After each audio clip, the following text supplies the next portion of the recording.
Let's go to Dan from Chicago, who is a website member. I very much appreciate that, Dan. Welcome to the program. What's on your mind? Let's hear from people via Discord. Oh, David, can you hear me? Yes, I can.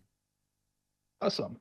I'm just wondering what your thoughts are on Michael Cohen saying that he took, I guess, more money from the Trump organization than what was intended, and what the impact is going to be on the Trump trial.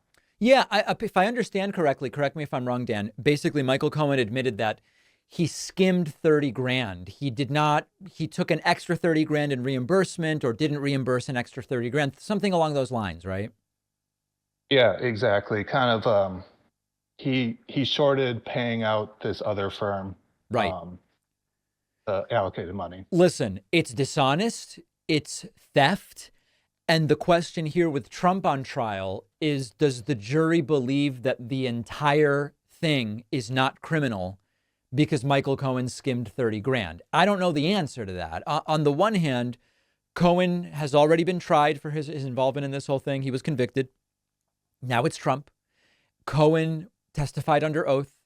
If Cohen lies, he could be charged with perjury.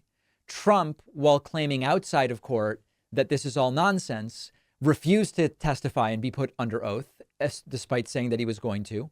There were about a dozen other witnesses other than Michael Cohen who corroborated basically the entire story. There are dozens of ledger entries and canceled checks and financial records that corroborate the entire story. And from understanding what went on in the trial, it seems pretty clear that the crime that is being charged was committed. So it certainly doesn't look good. There's no doubt about that.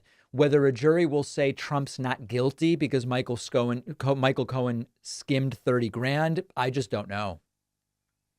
Right, and I would imagine that the defendants would try to paint Michael Cohen as now not untrustworthy, that you can't necessarily believe what he says. And I'm curious, do you think they did a good job of painting him untrustworthy? I know you can't necessarily hear what's going on; you can only Yeah, see the I don't transcript. know whether they did a good job. I mean, here's the big thing, Dan, and I think a lot of this comes down to the closing statements.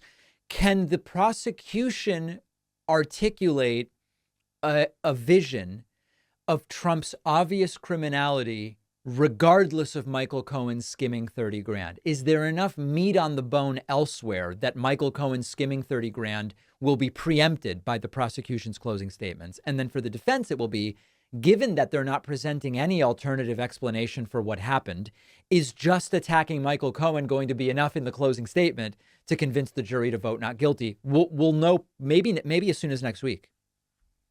Okay, awesome. Thanks for the call, David. All right, thanks. Dan from Chicago, great to hear from you.